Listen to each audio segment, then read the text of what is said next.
kakain na nga ako. Kasi sabi ni Kuya, sabi ni Kuya sa akin, kukunan kita ng retrato. Sabi ko, nag-vlog ako. Yung kain lang ako, okay, bye.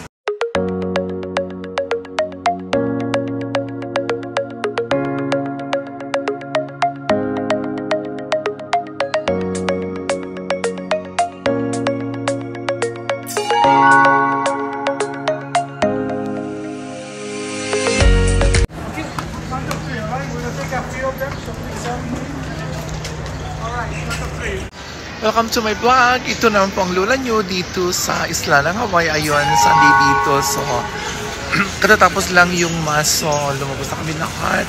Yun, maraming salamat po Lord, Panginoon, sa mga lahat ng mga biyaya na binibigay mo sa amin. Yun, lalo na sa aming pamilya. Maraming salamat po. Update lang, so after yung mas kanina, dumiretso na lang ako rito sa may Waikiki kasi most of mga malls dito is close ngayon. So dito ako ngayon dito sa Waikiki, dito specifically dito sa may sa international marketplace. So maghanap tayo ng place where to eat yun. Kasi it's already 1 o'clock, I guess gutom na rin ako. So maghanap tayo ng kakainan. Update you guys later. Dito na ako ngayon dito sa may loob ng restaurant kasi gutom na talaga ako. Ayun, siguro mag-order na lang ako ng yung na lang, lobster na lang at saka yung yung grilled fish, yun na lang. Yun, kasi gutom na ako. Kasi lahat ng mga pinuntahan kong mall, wala, close sila lahat. So, no option, dito lang ako sa Waikiki na lang. Dito lang ako magdiwaliw dito sa may Waikiki. Mag-order lang ako. Yung order is andito na. So, di naman akong itas ko yung camera kasi dami-daming tao ngayon dito. So, here's my food. Yun. Ito yung food ko. Yun. My food is ready. Yun. Tapos, picture mo yun? No. Nag-vlog ako. Nag-vlog ako. Sorry. Ayun. So, ang ginagawa ko na lang is, yun. Kakain na nga ako. Kasi sabi ni Kuya, sabi ni Kuya sa akin, kukunan kita ng retrato. Sabi ko, nag-vlog ako. Yung kain lang ako. Okay, bye. Here's my order. Yan. Sarap kaya kumain dito. Yan. Kain na nga ako. Kain na tayo.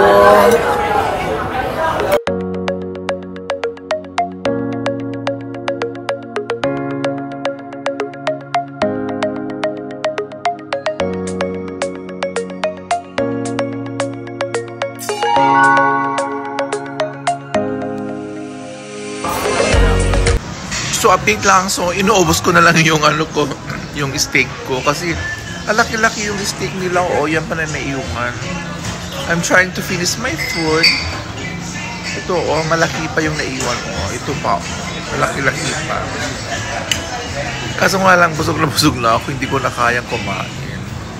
Yan siguro kasi late akong nag-lunch kasi it's already 2 o'clock dito sa isla ng Hawaii yung lunch ko. Siguro nalipasan ako ng gutom. So, uminom na lang ako ng iced tea. Yun.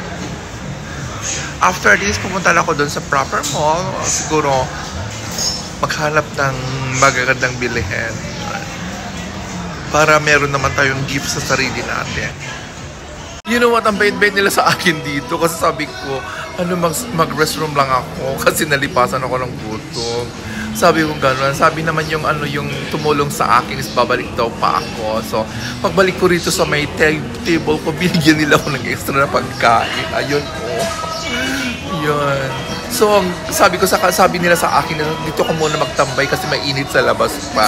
So, ang ginagawa ko ulit ngayon is, I need to finish the food again. Although busog ako kasi na lang binigyan nila ako ng extra na iced tea na lang. Para matunaw yung mga kinain ko. Kasi kanina ang dami-daming tao rito. Ngayon it's already 2:45. Kunti na lang ang tao. So wala na. Busy para rito pag lunchtime. Yun. Pero ang sarap-sarap kumain dito, promise. Punta lamang kayo dito sa may International Marketplace, specifically dito sa may Liliha sa Waikiki. Ang babait pa nila, ang bait yung mga Filipinang tumutulong dito. Update you guys later. So after yung lunch, so magbabayad na ako, tapos aalis na ako kasi it's already 3:30 dito. Sakpagod na rin ako. Ang dami kong pinuntahan kanina. Okay, update you guys later. So after yung lunch, so bababa na ako, maghanap tayo ng mall. Punta tayo doon sa doon sa may shopping center. Ayun, may labasan doon. Punta tayo doon sa may bilihan ng mga social na damit. Yun. Para meron tayong gift naman sa sarili natin. Yun. Mag-escalator lang tayo going down. Yun. Maaraw dito, sakit-sakit sa skin. Kaya sabi nila sa akin dun sa restaurant, dito ka muna iha. Kasi may init, sayang yung kutis mo, sabi. Ayun, so at least nakapagpahinga ako ng konti. Yan. Kailangan mahalin naman natin ang sarili natin. Ayun, naglalakad-lakad pa rin, naghanap ng pwedeng bilhin dito. Yun. So, puntahan naman natin yung Abercrombie kasi ang tagal-tagal ko na hindi pumasok sa may Abercrombie. Baka may pang-curl ngayon. Pasok tayo doon sa loob. Ayun, sa sobrang lakad ko at saka ng mga nakain ko, ayun, pansamantalang magpapaalam na lang po ang Lula New dito sa isla ng Hawaii. Maraming salamat po sa lahat ng nanonood. Sa mga vlogs ko, sa reels ko, sa Facebook, sa Instagram, sa YouTube. Maraming salamat po sa inyong lahat. Blah po. Bye! Ingat po kayo lagi. Happy Sunday!